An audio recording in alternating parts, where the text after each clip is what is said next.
오늘 우리에게 주시는 하나님의 말씀은 역대상 12장 23절에서 40절까지 말씀입니다. 싸움을 준비한 군대 지휘관들이 헤브론에 이르러 다윗에게로 나아와서 여호와의 말씀대로 사울의 나라를 그에게 돌리고자 하였으니 그 수요가 이러하였더라. 유다 자손 중에서 방패와 창을 들고 싸움을 준비한 자가 6,800명이요 시므온 자손 중에서 싸움하는 큰 용사가 7,100명이요 레위 자손 중에서 4,600명이요 아론의 집 우두머리 여호야다와 그와 함께 있는 자가 3,700명이요 또 젊은 용사 사독과 그의 가문의 지휘관이 22명이요 베냐민 자손 곧 사울의 동족은 아직도 태반이나 사울의 집을 따르나 그 중에서 나온 자가 3,000명이요 에브라임 자손 중에서 가족으로서 유명한 큰 용사가 28,000명이요 므낫세 반 지파 중에서 이름이 기록된 자로서 와서 다윗을 세워 왕으로 삼으려 하는 자가 18,000명이요 이사갈 자손 중에서 시세를 알고 이스라엘이 마땅히 행할 것을 아는 우두머리가 200명이니 그들은 그 모든 형제를 통솔하는 자이며 스불론 중에서 모든 무기를 가지고 전열을 갖추고 두 마음을 품지 아니하고 능히 진영에 나아가서 싸움을 잘하는 자가 50,000명이요 납달리 중에서 지휘관 1,000명과 방패와 창을 가지고 따르는 자가 37,000명이요 단 자손 중에서 싸움을 잘하는 자가 28,600명이요 아셀 중에서 능히 진영에 나가서 싸움을 잘하는 자가 40,000명이요 요단 저편 루벤 자손과 갓 자손과 므낫셋 반 지파 중에서 모든 무기를 가지고 능히 싸우는 자가 120,000명이었더라. 이 모든 군사가 전열을 갖추고 다 성심으로 헤브론에 이르러 다윗을 온 이스라엘 왕으로 삼고자 하고 또 이스라엘의 남은 자도 다 한 마음으로 다윗을 왕으로 삼고자 하여 무리가 거기서 다윗과 함께 사흘을 지내며 먹고 마셨으니 이는 그들이 형제가 이미 식물을 준비하였으며 또 그들의 근처에 있는 자로부터 이사갈과 스불론과 납달리까지도 나귀와 낙타와 노새와 소에다 음식을 많이 실어왔으니 곧 밀가루 과자와 무화과 과자와 건포도와 포도주와 기름이요 소와 양도 많이 가져왔으니 이는 이스라엘 가운데에 기쁨이 있음이었더라. 아멘. 사랑하는 서문가족 여러분, 오늘도 주님과 동행하는 믿음의 하루가 되기를 바랍니다. 오늘 본문은 통일된 유다 왕국이 출범할 때 나라가 얼마나 힘차게 왕성하게 시작되었는지를 잘 보여줍니다. 본문을 보면 다윗에게로 나온 군사들의 수가 모두 34만 822명입니다. 다윗이 광야에서 사울에게 쫓겨다닐 때 그가 거느렸던 군사는 불과 400에서 600 정도였는데 지금은 그것이 34만 명으로까지 늘어난 것입니다. 그래서 어떤 학자는 이 숫자는 좀 과장이라고 주장하기도 하지만은 아닙니다. 사울이 길보아 전투에서 패배한 후에 상당한 수의 패잔병들이 다윗에게로 붙었기 때문에 그때 이미 숫자가 크게 불어났습니다. 그리고 이제 다윗이 통일왕국의 왕으로 등극할 때 백성들의 마음이 모두 그에게로 집중되었고 그를 지지하게 되었습니다. 그래서 모든 지파가 군사를 보내어 다윗을 돕게 되었고 그러다 보니 총수가 34만 명으로까지 늘어나게 된 것입니다. 그런 상황이 역대상 11장 1절에도 잘 나타나 있습니다. 온 이스라엘이 헤브론에 모여 다윗을 보고 이르되 7년 동안 유대 나라는 다윗과 사울의 세력이 서로 싸우는 분열 국가로 있었습니다. 그런데 이제 그 동족 상잔의 때는 지나고 나라가 하나로 통일되었습니다. 그래서 온 이스라엘이 다윗에게로 모여든 것입니다. 온 이스라엘이라는 말은 하나님이 세우신 언약 공동체로서의 이스라엘을 가리킵니다. 하나님이 통치하시는 나라, 하나님만을 섬기는 나라, 그 언약 공동체가 이제 온전히 회복되어 다윗을 중심으로 뭉치게 된 것입니다. 큰 축복이죠. 온 이스라엘이 다윗을 중심으로 뭉쳤다는 것은 여러 면에서 확인할 수 있습니다. 제일 먼 곳에 있는 지파에서 파송한 군사의 수가 가까운 곳에 있는 지파보다 더 많습니다. 가까운 곳에 있는 유다 지파는 불과 6,800명, 시므온 지파는 7,100명인데 반해 멀리 떨어져 있는 스불론 지파는 5만 명, 아셀은 4만 명, 요단 동편의 르우벤, 갓, 므낫세 반 지파에서는 12만 명이나 됩니다. 먼데 있는 지파에서 군사를 많이 보냈다는 것은 그들의 마음이 진심으로 다윗을 향하고 있었다는 뜻입니다. 그렇지 않다면 멀리 있는 지파는 거리를 핑계로 군사를 조금밖에 보내지 않았을 것입니다. 그런데도 군사를 더 많이 보낸 것은 백성들이 진심으로 다윗을 따랐고 그에게로 마음을 모았기 때문입니다. 또 26절부터 보면 레위 지파에서도 4,600명을 파송했고 아론의 자손 중에서도 3,700명을 파송했다고 합니다. 그들은 성전에서 수종드는 사람들이고 제사장의 직무를 맡은 사람들이므로 전쟁에 나가 싸우지 않아도 됩니다.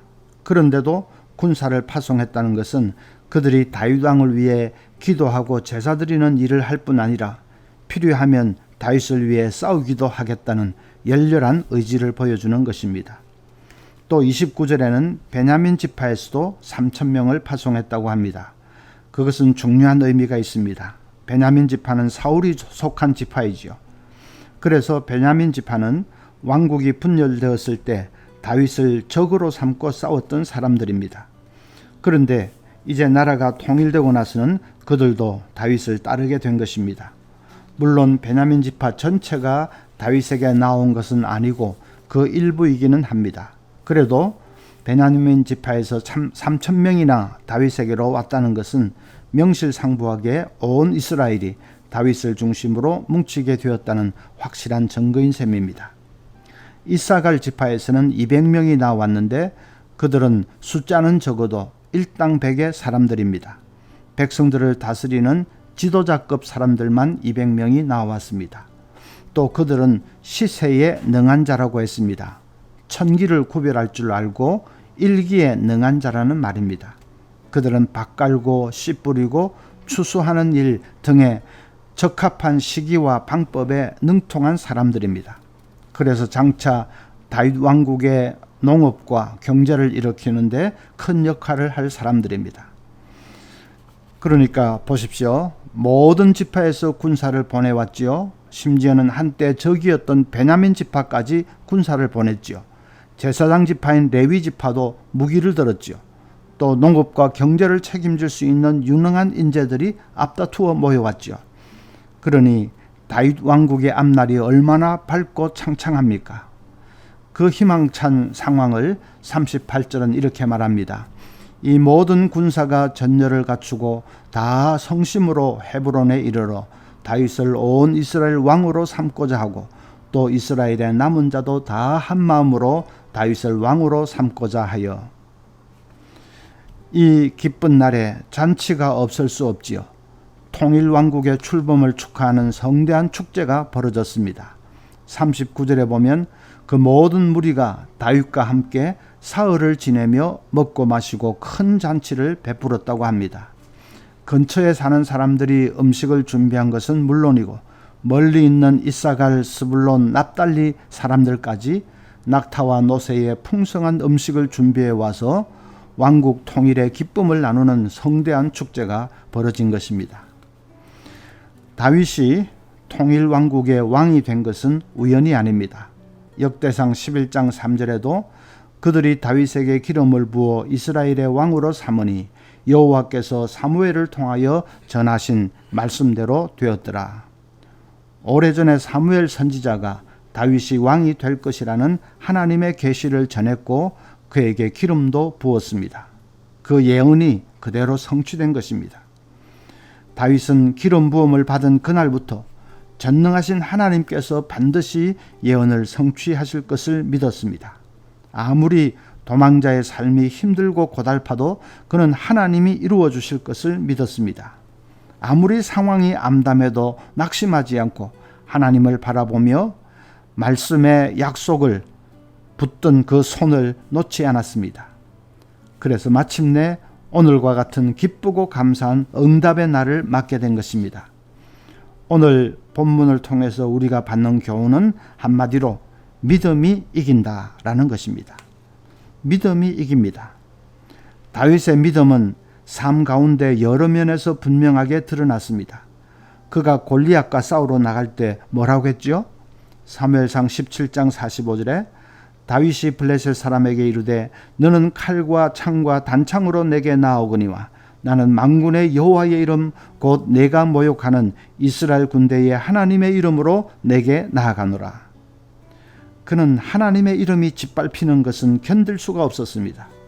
그의 중심에 하나님의 영광을 위한 열심이 불꽃처럼 타오르고 있었습니다. 믿음은 그렇습니다. 믿음의 사람은 하나님만을 사랑합니다. 하나님의 이름을 사랑하고 하나님의 영광을 사모합니다. 하나님의 영광이 이 땅에 충만하기를 사모합니다. 그것이 삶의 최고의 목표인 사람, 그가 믿음의 사람입니다. 또 다윗은 인간적인 술수를 사용하지 않았습니다. 사울을 죽일 수 있는 기회가 2번이나 있었지만은 그를 죽이지 않았습니다. 사울을 죽여버리면 고난은 끝나고 바로 왕이 될 수 있는데도 다윗은 그렇게 하지 않았습니다. 하나님의 손에 다 맡겨버렸습니다. 그것이 믿음입니다. 또 다윗은 위기의 때에는 더욱 하나님을 의지했습니다. 다윗이 시글락에 은둔하고 있을 때 한 번은 그가 성을 비운 틈을 타 아말렉이 쳐들어와서 성을 불사르고 여인들을 다 사로잡아 갔습니다. 다윗의 부하들이 너무나 낙심이 되어 다윗을 돌로 치려고 했습니다.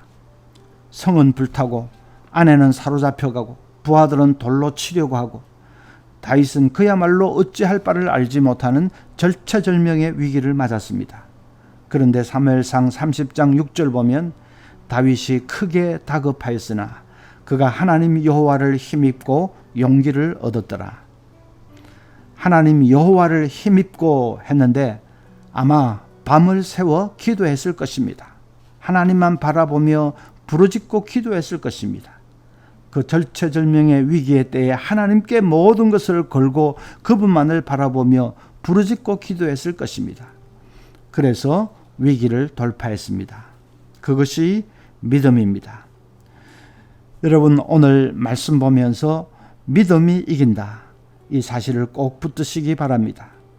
믿음은 하나님의 영광을 삶의 제일의 목표로 삼고 나아가는 것입니다. 믿음은 인간적인 술수 사용하지 않고 우직하게 하나님께 다 맡기고 하나님이 일하시기를 기다리는 것입니다. 믿음은 위기의 때 절망하지 않고 모든 소망을 하나님께 두고 부르짖고 기도하는 것입니다. 우리 서문가족들이 다 이런 참된 믿음의 사람들 되시기를 간절히 바랍니다. 오늘 아침 기도할 제목은 어떤 시련과 어려움이 있어도 끝까지 믿음으로 승리하는 사람 되게 해달라고 기도하십시다.